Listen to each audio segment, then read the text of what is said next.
One Stop Tutorials is back once again. My name's Ali Baba. God, I can't believe that you're still hanging in there with these Photoshop tools.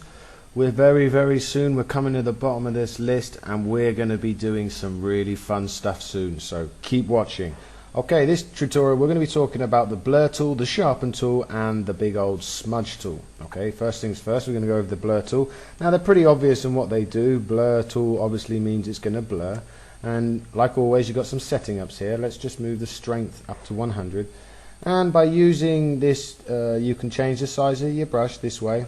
I'm a big fan on closed brackets and open brackets. Okay, so I'm just going to resize my brush. Let me zoom in a bit more for you.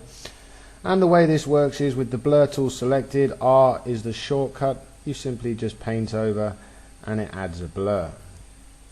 The less strength that you have will add the blur to a more of a slower speed and it's more controllable. Okay, so well worth using the strength. Keeping it in sort of mid-range is very good. What you also have here, you have a let me just refresh this a bit. You have the darken, so it will blur the more of a darker on it. Then you have the lighten, which does the opposite. It'll blur the lighter colors and instead of the darker colors. It'll still blur the darker colors, but it'll just work more with the lighter colors. Okay, so and then you've got your other options here: hue, saturation, color and luminosity, but I don't generally use them very much. The next one we got, let me quickly just revert this by hitting F12, revert it back to the original image. The next one we got is the sharpen tool. Now you have to be careful with this tool. This tool, things can get out of control very easily. You can really spoil images by using this one too heavily. Okay, so what you do is the same again. You left click and you just brush it over. Now as you can see, it's taken the pixels, it's made them really bright and it's made them really ugly. You do have your strength, so you can bring your strength down a bit so it doesn't get so harsh, but eventually with playing around with it too much, you will bring it into that horrible pixelated look, unless you might have a use for that, but I don't at the moment. Okay, and again you can use the darken, where it'll sharpen the darker pixels. As you can see here, it sharpens the darker. Here in this case the blue, here is the red. Okay, and then the opposite is the lighten, where it will sharpen up the lighter colors. Okay, as you can see here, just sharpens them up. If used really frugally and not too aggressively, it is a great tool to use. Just be aware that you want to be using the strengths just to make it suit the needs that you need, should I say. And we're just going to quickly hit F12, revert the image back to how it was at the beginning. Now here's the next tool, this smudge tool.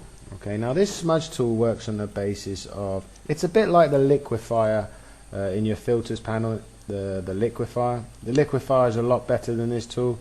This is good for, let's say, touch-ups, but the way this works is, let me zoom out a bit.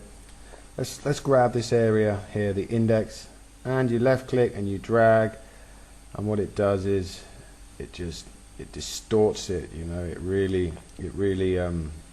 smudges it out. Again, you can use the strength, so you could bring it down and it just, you know, nudge things over a bit. So I do use this a bit. I wouldn't say I use it a lot, but there are things that you can use it for. Finger painting, what finger painting is, it starts from the foreground and then works its way to the smudge. So in this case, if I go over the white tank, you notice it's gone black and then it carries on the smudge. Okay, black carries on to the smudge. So that's how that works. Now what would you use this for? Let's say you wanted to just bring this tire up a bit. Let me zoom in so you just wanted to bring it up a bit, and again you can resize your brush so you can make it smaller, and you can just bring this wheel in, touch it up. You could bring the front of the bike in. Okay, just bringing it in gently. But like I say, if you really want to distort images like this and really want more freedom and power, then the liquefier is the tool to use, and we shall be going over that very soon. So yeah, you just come around and touch jobs up.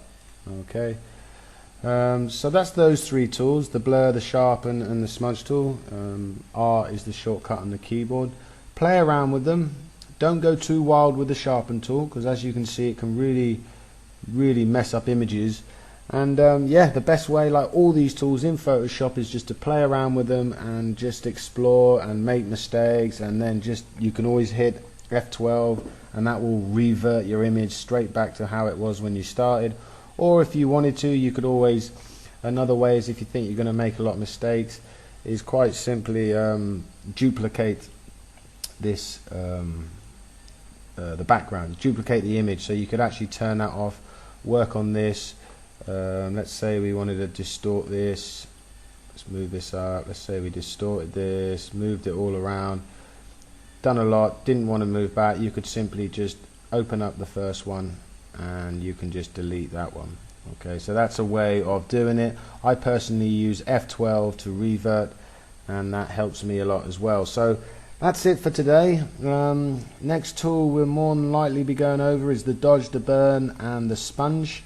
And like I said in the other video tutorial, we're nearly there. We're coming to an end soon. We're going to be doing some funky stuff. We'll be going to get into these palettes. We're going to be doing quick masks. We're going to be manipulating images, changing colors of hair, changing color of eyes. We're going to make big nose, small noses. We're just going to go completely mad in Adobe Photoshop with one-stop tutorials. Thanks everyone, take it easy, and I shall catch you at the next tutorial.